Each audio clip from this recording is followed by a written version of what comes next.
Hey guys, and welcome back to Fringe Friday. I am Carmen, and today we are watching season 1, episode 17 of Fringe, which I cannot believe because we are so close to the end of season 1.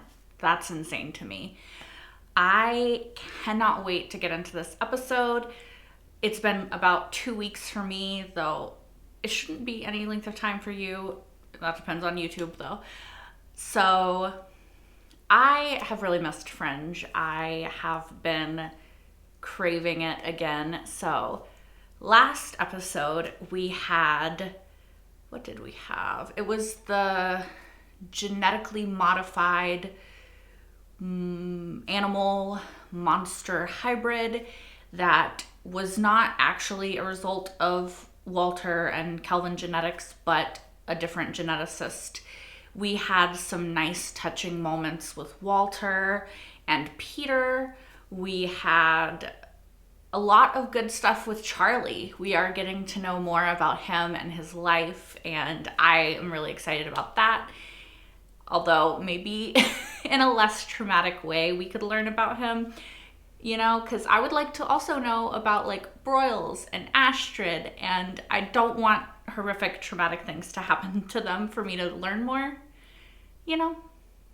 Anyway, I have been rambling enough. You guys know where we left off. Let's just get right into this episode right now. I don't know why I did that so weird.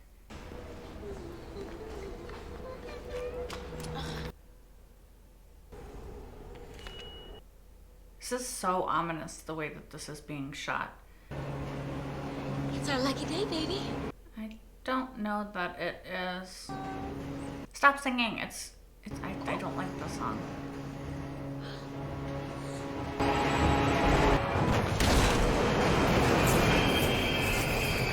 Why? Okay. There's kind of strange bedspread as well, but you know. What was that nightmare about? And in other news, a suicide on the subway system last night. It really happened, didn't it?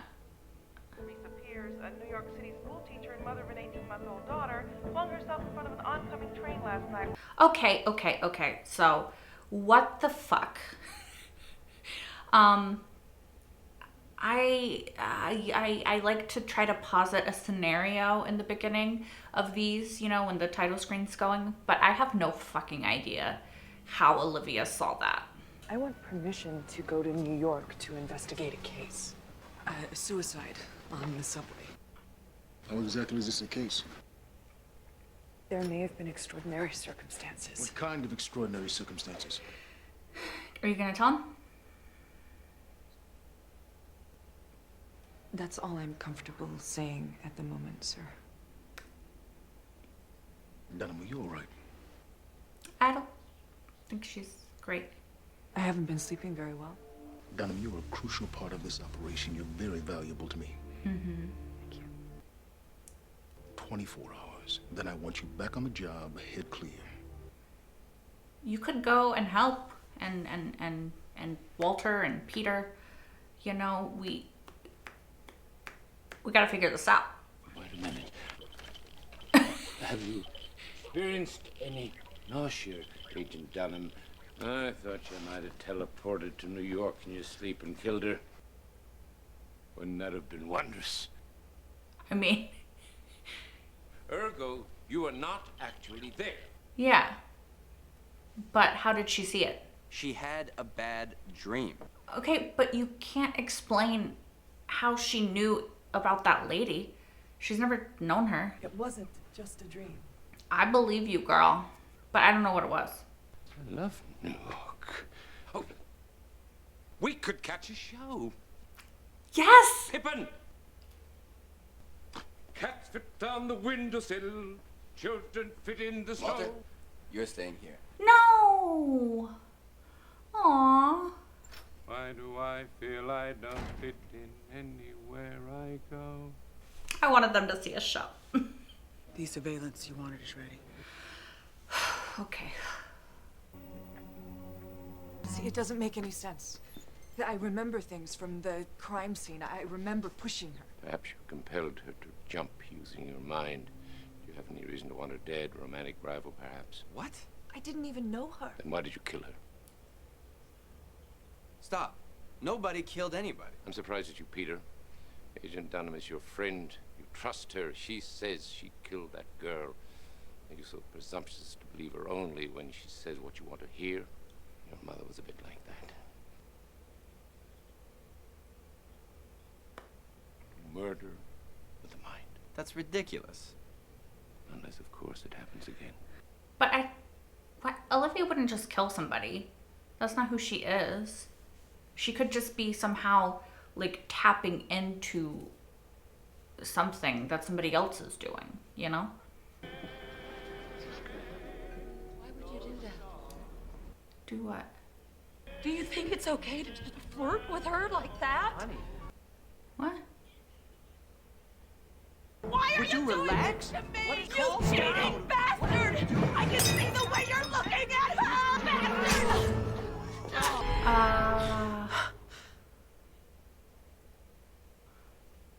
Okay, whatever that no sleep shit is does not work. Charlie, it's me. There's been a murder. What the hell is going on? How could I do this? Maybe you didn't mean to hurt him. I mean, maybe somebody made you do it. I compelled you. Agent Dunham? Oh, Agent Dunham, I need to talk to yeah. you right It now. wasn't you. I don't... Olivia... What is happening to me? I have no idea.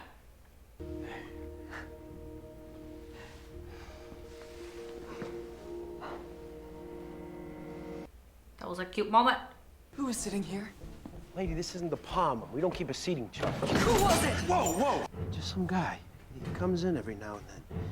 Blonde hair. He's got a scar on his face. I know who that is.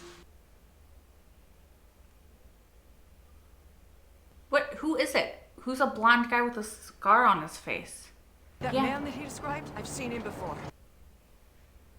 Where? Yeah. Oh, in the... on the subway? And he was at both crime scenes. So he's our link. But who is he? You say he was at the table where you dreamt you were sitting, and he was on the platform where you dreamt you were standing. Yes? But you did not see him in your dreams. No, I didn't. So she's tapping into him somehow? If you weren't dreaming about yourself, you were dreaming about him. But how and why? Why would I be dreaming of him? Yeah. Okay, so that makes more sense than it's Olivia, but who is this guy? What precisely is going on here? Sir, An unsub may be killing people with his thoughts while Olivia is watching in her dream. Suspect's name is Nick Lane. Former address is St. Jude's Mental Hospital. Well, I'm not going there.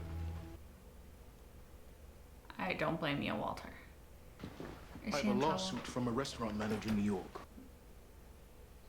I've accessed the government databases for personal use. What's going on? someone's been coming into my dreams, and he's either been making me kill people, or he's been killing people and making me watch. Yep. You know how this sounds. You know what division y'all operate in. Dunham, why didn't you come to me? Yeah. Because she was scared that she was doing it. I should have, but I didn't want to sound crazy. Maybe it's better if I just take some time off, just a few days to work this out. Agent Francis, we have a status change. I'm opening a new case. Subject's name is Nick Lane. Agent Dunham is on point. Please give her whatever assistance she needs. Broyles is like, I will become your favorite character. No, but I do really like him so much now. Dunham, Trust him next time? take care of yourself. Maybe I never gave it enough thought, what Walter went through. I only ever saw it from my own perspective. His being crazy was something that he did to us. It wasn't something that happened to him. Well, you were young. Yeah. It's hard to see past your own perspective Not a lot young of times. anymore. Yeah, but now you can change your perspective. Nick was convinced he'd been recruited as a child for a series of top-secret experiments. He was probably right. Being prepared to serve as a soldier in the coming war against denizens of a parallel universe. Okay, so he was 100% right. He was not crazy. So when did they recruit him? He could have had the injection thing. 1979. Jacksonville. Where? Jacksonville. Jacksonville, Florida. That's where the thing was. The thing that We need to talk to your father. William Why? Bell. What do you think you know? We need to talk to him now. Cortexiphan was a highly experimental drug, all focused on one single elementary truth. Telekinesis? Perception is the key to transformation. Reality is both subjective and malleable. If you can dream a better world, you can make a better world. Or perhaps travel between them. How you feel determines your view of the world. You're saying that Cortexiphan worked on feelings? That's reductive, but it's essentially yes. That's why he was happy. Everyone was happy. For the sake of argument, let's say that Nick's emotions are contagious. They're like a virus. Maybe he's even doing this unwittingly, but it Accidentally. still doesn't explain how it is that you are seeing him in your dream. Because she had Cortexiphan. You see, often when we experimented on children, Okay, can we just stop right there and analyze that sentence for a second? we would put them in pairs. What if they were put together? Sometimes an intense bond could form. A bond which could be greatly amplified by a drug like Cortexiphan. Yeah. Yep. I think they were paired together. You're creeping me out. Olivia was never treated with Cortexiphan. She was. Did she not tell him? She was in Jacksonville. I might have been. That's good news. How is that good news, Walter? It means I may know how to find him. Okay, how? Through her?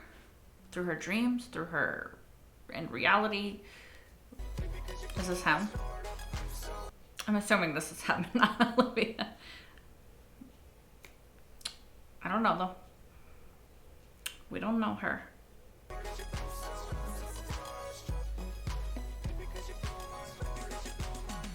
He's sexually excited. So it is him. His excitement has infected the dancer. Oh, that's why. I was like, that doesn't usually happen. Oh. Well, what's happening? Is he hurting her? Oh. What? Oh. What? Oh. Oh. Yeah, this is a bit inappropriate. This is a murky consent area, in my opinion. He's infecting her. Is he doing it on purpose? Where are they? No. No. What? Why did we not try to save this girl? Where are you? I What feel can like you see? you could have asked this before that poor girl died. But, you know. Just saying. Brooklyn Bridge, right? I know where he lives.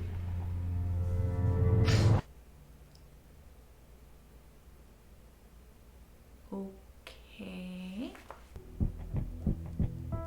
I wonder if his thing isn't gonna, like, work on Olivia, though, because of the fact that they're, like, bonded in some way. Kelvin Genetics. Genetically modified children, government fund secret drug trials. Okay, he's been keeping track of William Bell and maybe Walter. You think he was activated? What was written will come to pass. Probably Anders and Dawes. Or what's his name in this show? I forget. People are starting to join him. He's not trying to get them to, though, right? He kind of looks like he's freaked out by it. I mean, if we get too close to him, aren't we going to be infected with his emotions too? Olivia might not be. But perhaps Agent Dunham would not. That's what I'm saying. I'd afford you some degree of immunity from Nick's abilities. Yeah. Why do I get the feeling you're not telling us everything? He's Because I don't know everything. I mean, that's true. But also, William Bell did this, not him, right? Like, he wasn't part of the Cortexiphan trials. Walter hasn't told them that he or William wrote ZFT, right? You don't want to go up there. We already sent the guy up. Now he's on the ledge, too. It's okay, officer. Olivia. I'm gonna be okay. Well, we're hoping. I mean, honestly, this is a freaking shot in the dark. Like, we don't actually know. Does he know her? Olive. Olive? You heard me, Kate. Is that what he called her? You were always the strong one. Whenever I got scared, you could make me feel better. Do you remember Olive? No, she doesn't. I'm sorry, no, I don't. I think they meant for us to forget. I did what they told us. I waited, Olive. I waited to be called up. Stay fit, stay focused, stay ready. I wore the blacks and grays. I blended in. The call never came. Okay. That man with the glasses, he showed up at the hospital. He spoke all the old words. He said, they're coming. He needed warriors.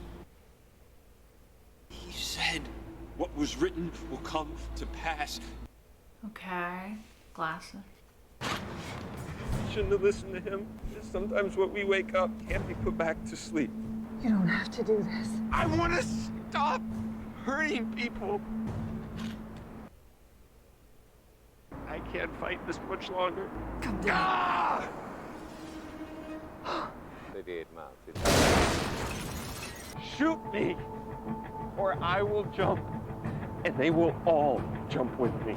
I feel like there's a better solution to this. Like, I don't even know. Please. Why can't he just go back to the place or go somewhere by himself or be more isolated? I'm sorry. I wish you had. I wish you'd killed me.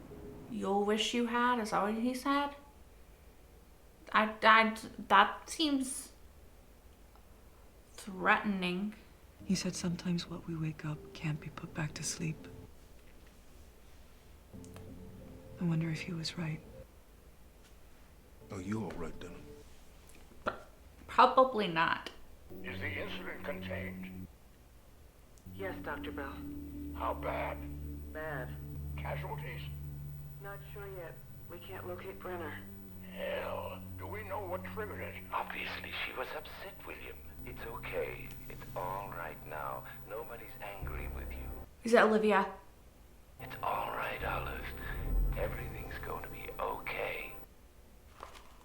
Hold on. Hold on. Was that the fire? Was that...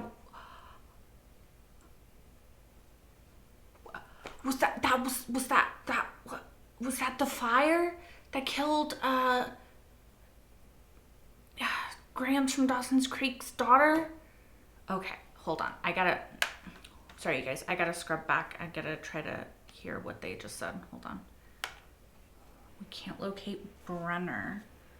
Okay, so I'm not 100% sure because we got the first name, I think, of the girl who passed away. Hold on, sorry you guys. Okay, so I might be wrong because I thought that it was Warren was the character in who lost the daughter, but I could be wrong. I could be wrong about that. So I'm just gonna talk about it right now because if I think longer, it's not gonna help any. So Olive is Olivia. Obviously, Walter did have to do with the Cortexiphan trials because we hear his voice on the videotape.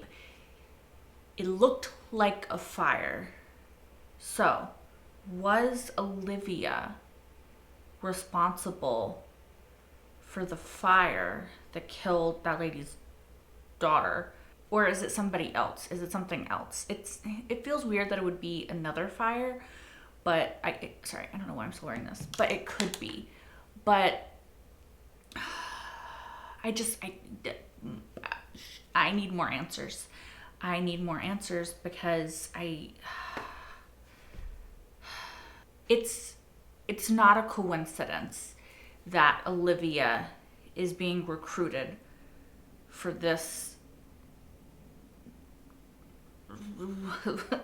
department when she was a part of the Cortexiphan trials, when she has a clear connection to Walter William Bell that she doesn't remember.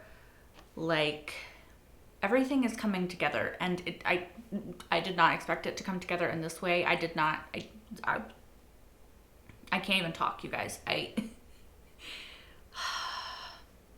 I thought that the Cortexiphan trials were just them being injected with the thing.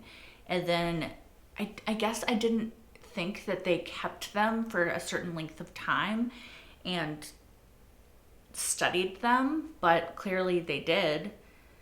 And Olivia has a history with Nick Lane, and I'm curious if he could help her remember. I'm curious.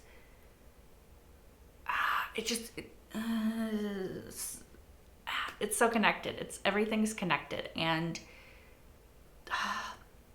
sorry, you guys, I was going to talk about this episode, but I had plans for what I was going to talk about, and then the end happened, and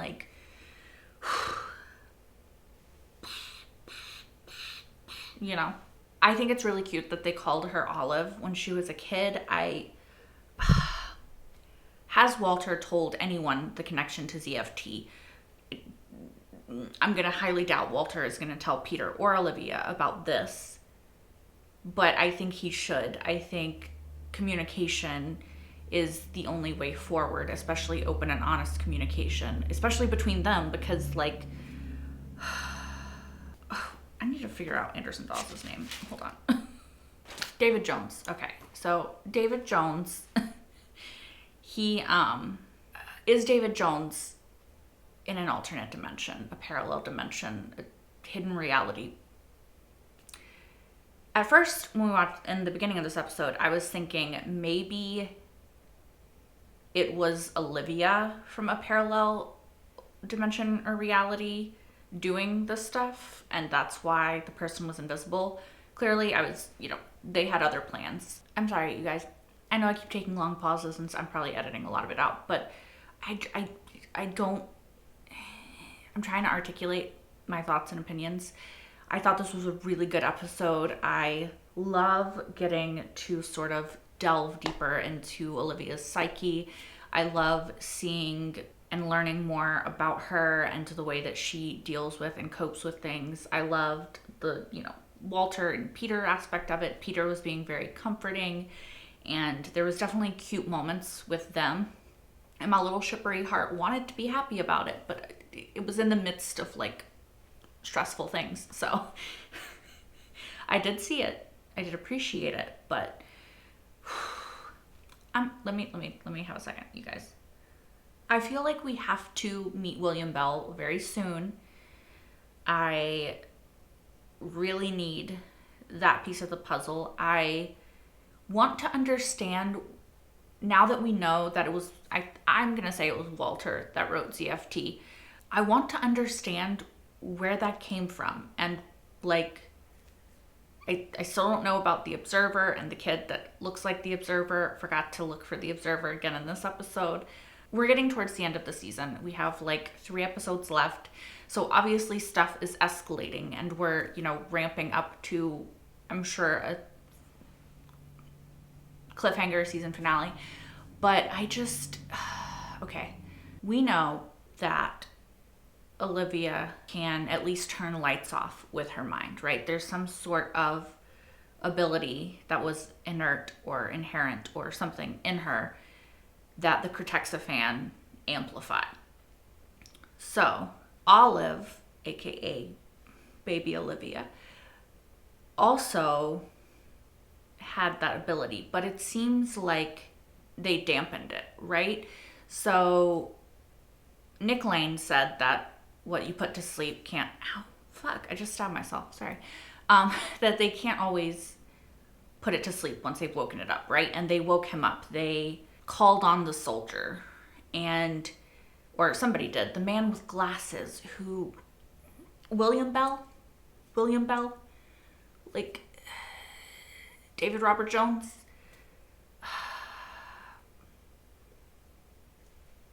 I'm gonna guess William Bell.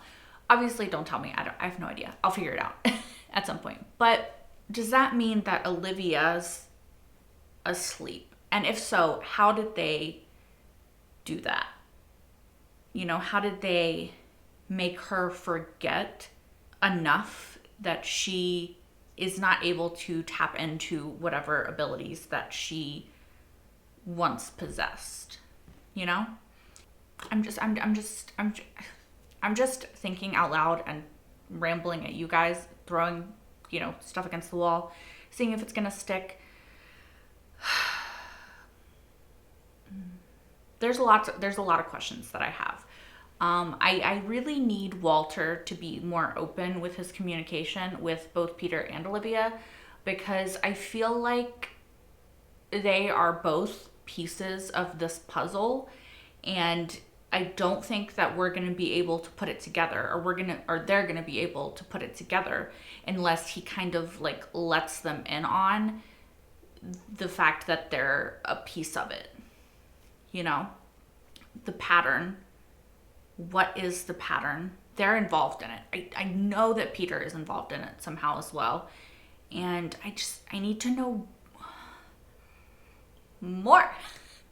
I need to know more. I need to know more so that I can posit better scenarios, form better hypothesis.